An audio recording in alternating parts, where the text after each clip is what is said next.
What's up, guys? I'm sure you've seen something like this before. Okay, and now, watch this.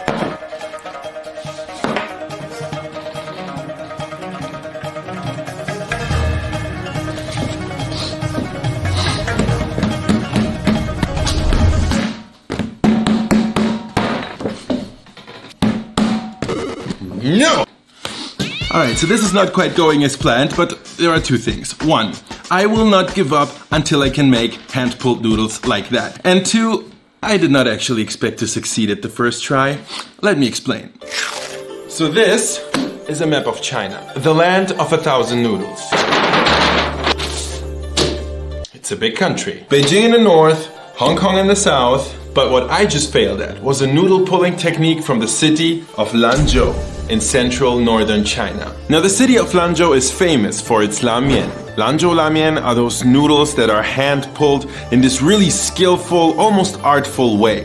Now the thing is, true masters, they have years, even decades of experience. And if you want to do it at home, well, let's see what our good old friend, the internet, has to offer. How to make hand-pulled noodles at home.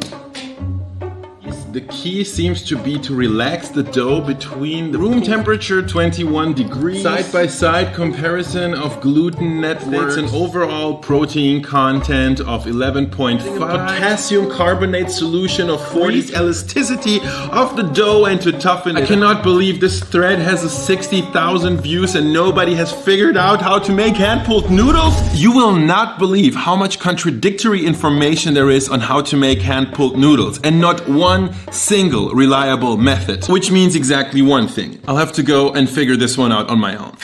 The good news is that there is a great way to start for any freshman pulled noodle scholar. Remember, eventually I want to be able to make the hand-pulled noodles from the city of Lanzhou. But if you only move just a little bit further into the country, you will get to the province of Shanxi. Nowhere in China will you find such a variety of noodle dishes and techniques as in Shanxi. And one of them is the Biángbiáng noodle, aka the most difficult character in Chinese language. And the cool thing is, Biángbiáng noodles are actually very easy to make at home.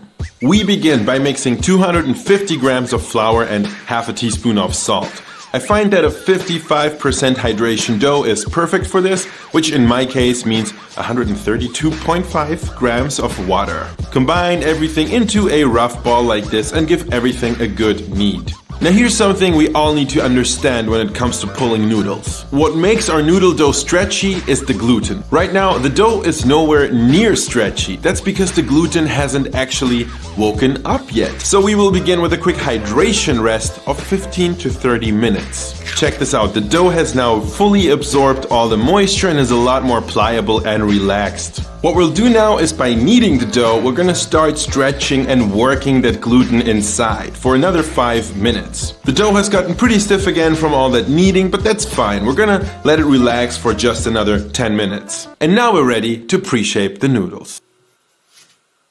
This technique is actually pretty straightforward. You're gonna roll out the dough into a rectangle, just a little less than a centimeter thick, and then brush it with oil from both sides.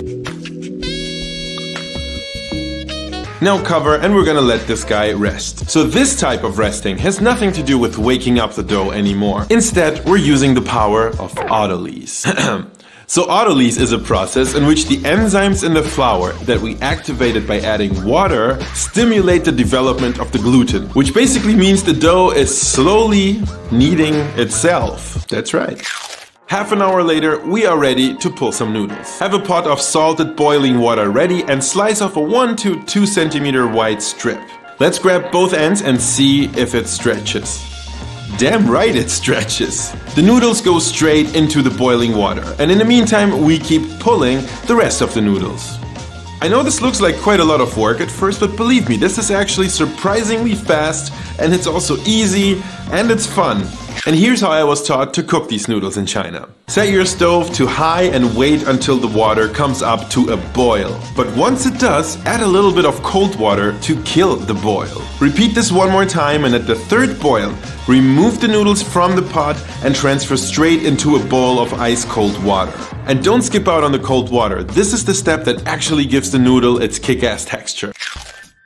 When it comes to me, I absolutely love the simple and classic flavor of Biángbiáng noodles. So here is my favorite version. Topped with dried chili powder, minced garlic, spring onions, ground Sichuan peppercorns, salt and sugar, finely chopped cilantro, and a side of mung bean sprouts. Now for my favorite step, drizzling everything with some blistering hot oil. One moment of silence, please.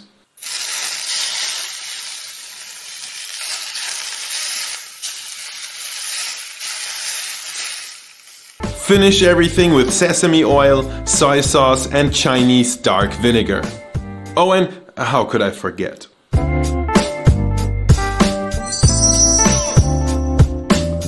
And these, my friends, are my very first Biángbiáng noodles. I'd say I could consider level 1 of the hand-pulled noodle challenge completed. Let's dig in. First, I'm gonna mix up everything. Ooh, all that chili sauce and the garlic and the scallions. You can definitely already smell everything. What? And so much sauce. Are you ready?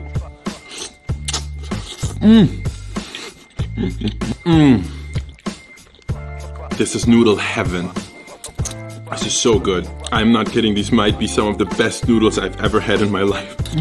You can definitely taste all the good stuff that we put in here. Like every single ingredient like shines through this dish. Nothing gets lost. And the noodles have this perfectly chewy texture. For a first step on my noodle pulling journey, success. But this is just not as delicate as the Lanzhou hand-pulled noodle. I think I will have to take this up a notch. Make sure you subscribe to my channel to follow along on this hand-pulled noodle journey. Make sure to drop me a comment and let me know what you think. I'm gonna see all of you guys in the next video.